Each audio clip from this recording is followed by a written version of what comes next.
I remember when I was in school, for example, primary school or secondary school, I cannot stand when I see my teacher coming. I will disappear.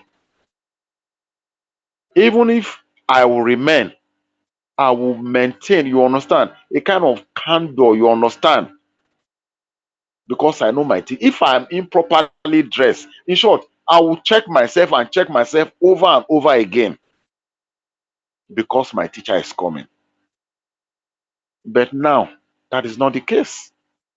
Although during my time, there was no proliferation of private schools, what we had majorly was public schools. Though we had very few private schools that were maybe in places like Lagos. You talk of Corona and Co. Apart from that, as far as I know, in my local government area, there was no single private school. And I believe at the time I went to primary school and secondary school, you could still count on your finger the number of private schools there were. I don't know this proliferation. Definitely, I will, my personal opinion, a regulation of them because to me, the right, there are two different things.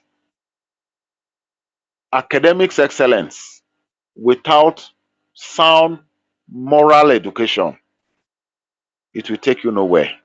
The two are complementary. I don't know if I'm communicating. Absolutely, sir. Absolutely. Also, the way you started the conversation, this response was very, very interesting. Uh, okay. The other day, I was talking with a linguist, uh, in US. Then, of course, we were talking about Nigeria language.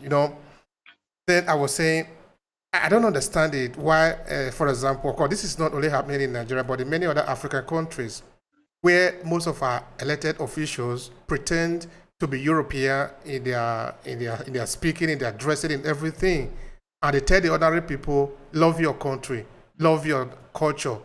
But if we are going to love our culture, let everybody love our culture. Look at Nigeria, for example. There are actually four important languages to choose from in Nigeria if we really want to be proud of this country.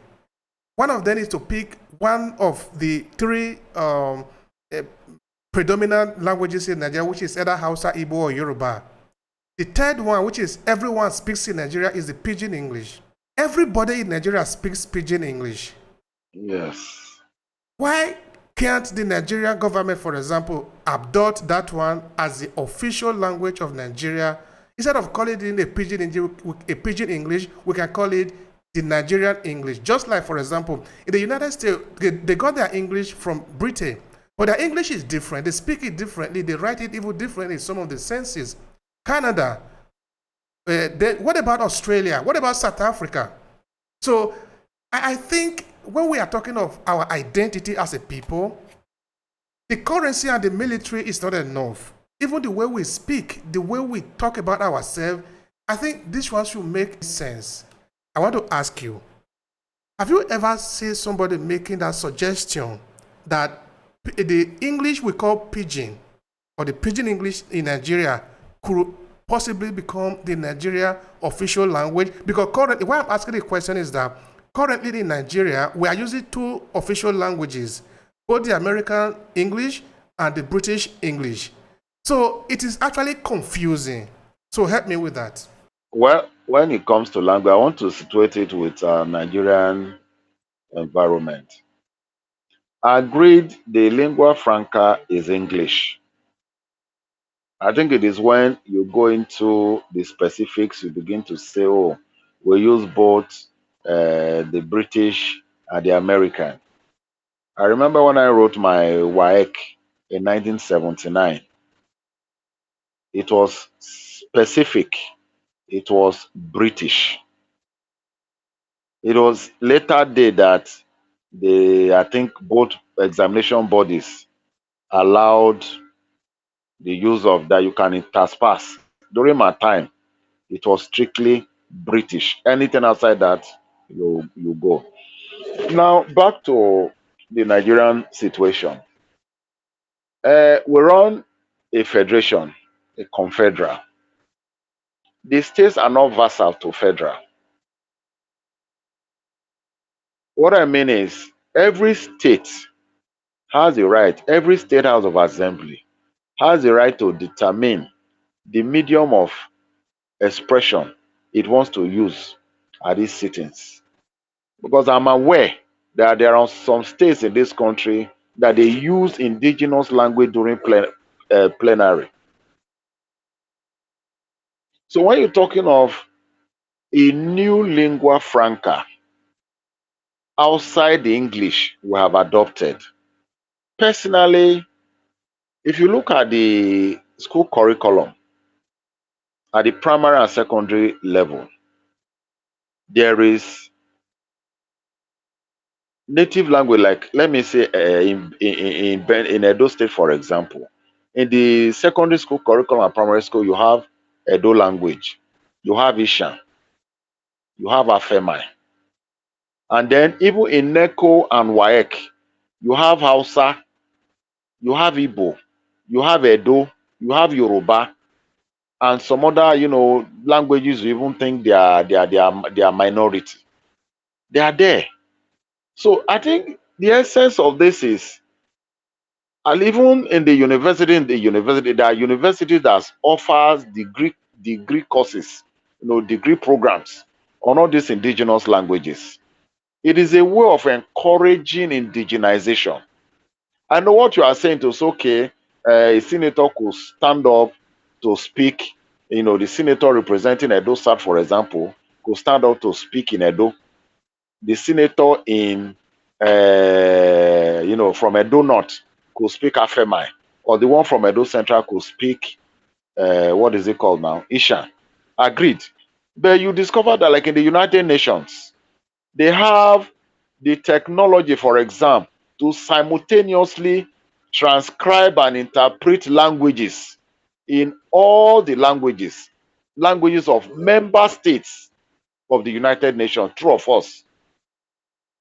I think that I think that is what we should subscribe to, that we should modernize, so that at the time you could elect to speak in Esa language, and then the man from Benin, I'm using Edo State House of Assembly for example, the man from Edo North and all the rest, the system will transcribe it to his own language that he will understand.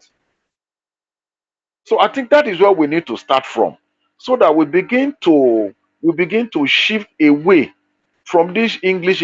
But one other thing is, across the world, for example, English is a medium of communication, just as French, German, and then of course in South Africa you have Swahili. So I think we need it's going to be a systemic or systematic thing, a gradual process. I think with time we will get there. But for now, every state house of assembly has the right to decide the language in addition to English language. I don't want to mention it, but there are state houses of assembly in all the geopolitical zones that elect to speak the indigenous language during plenary. That is already interesting enough. You see, now me, I'm looking at the language as a strategic instrument too, also for the country. The point is this: um, if we use anyway, at the moment, it's not really clear. I repeat again, which language we're actually using in Nigeria, because we are using. I'm talking of the lingua franca now, which is English. I'm talking of the version It's of English. English. No, the Yeah, lingua franca is English. yeah. Forget about the American or the British, whatever. English to us is English. It's because maybe I'll say, look, you are educationally advantaged. That is why you know that is a mixture. It has to do with the spelling, just like labor and labor. The spellings are different. The British and the, but one thing is, what is the significance objective of language? It is to communicate. You understand? Once you are able to encode, and somebody, the listener, decodes, I think communication has taken place. I think to me, I would just I would suggest we just allow that lay low. Well, anyway, it's something that we hear because here we think aloud. We are thinking what we are saying what we are thinking. I would think it would make sense that in a country like Nigeria, when you are coming to Nigeria, you need to learn the Nigerian language. We need to have a way of communicating among ourselves that